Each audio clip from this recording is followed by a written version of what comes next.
Hoy, mga DDS senators, mga DDS supporters.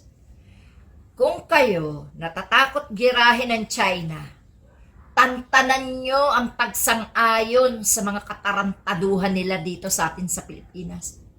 Hindi nyo ba naiisip na sarili nating ari-arian ang inyong ipinamimigay? Anong sabi ni Mr. Marcoleta? Wala daw West Philippine Sea? Sir, Philippine Island tayo. Napapalibutan tayo ng karagatan.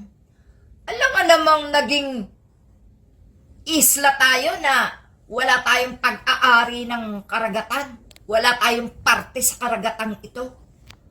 Aba, kahit elementary student, naiintindihan niyang West Philippine Sea na yan Pinag-aaralan na yan ha?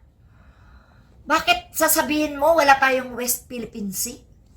Ano ka na? Naging senador ka? Hindi mo alam yan? Huwag ganyan. Yun din ba ibinulat mo sa iyong mga anak? Kaya yung anak mo nakikiisa rin sa iyong sinasabi na i-give up na natin?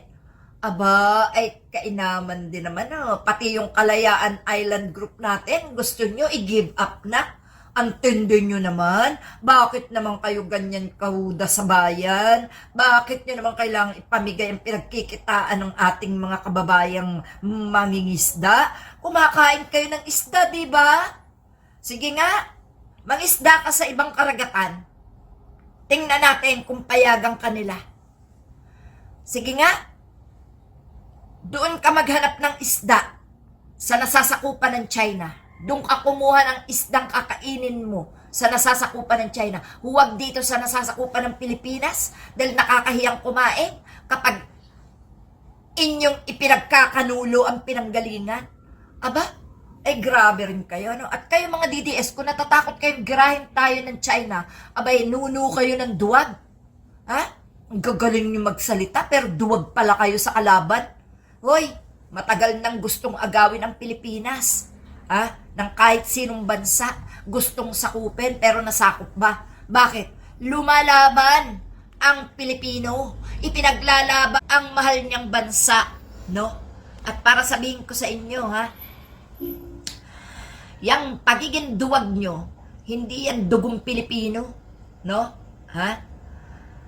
Tigil-tigilan nyo niyang karuwagan nyo, sarili nyo na, gusto nyo pa ipamigay. Kung kayo ba ay may mga asawa at nagustuhan ng taga-China, sasabihin nyo, sige na, i-give up ko na dahil bahag ang mga bayag nyo sa takot. Grabe kayo. Imbis na meron kayong ipamamana sa inyong kaapu-apuhan na masasabing sarili niyang ari-arian ng Pilipinas Ano pa pagmamalaki mo sa ibang bansa kung ang mga ari-arian mo dito sa Pilipinas na dinadayo nila ay hindi pala sa'yo? Mag-isip-isip kayo mga DDS, huwag kayong tanga, huwag kayong bobo, dahil yung mga tanga at bobo, hindi namin yan kinikilalang kapwa Pilipino, hindi namin yan kinikilalang kababayan, dahil walang Pilipinong bobo at walang Pilipinong duwag. Kayo lang. Kung natatakot kayo sa gera, at sasabihin nyo, ang unang haharap ay ang kumakalaban sa China, mahiya kayo. Dahil yung mga hudas na yan, walang pipiliin yan. Kahit kayo, hindi kayo ligtas. Pero, ang masasabi ko sa inyo, matuto kayong lumaban.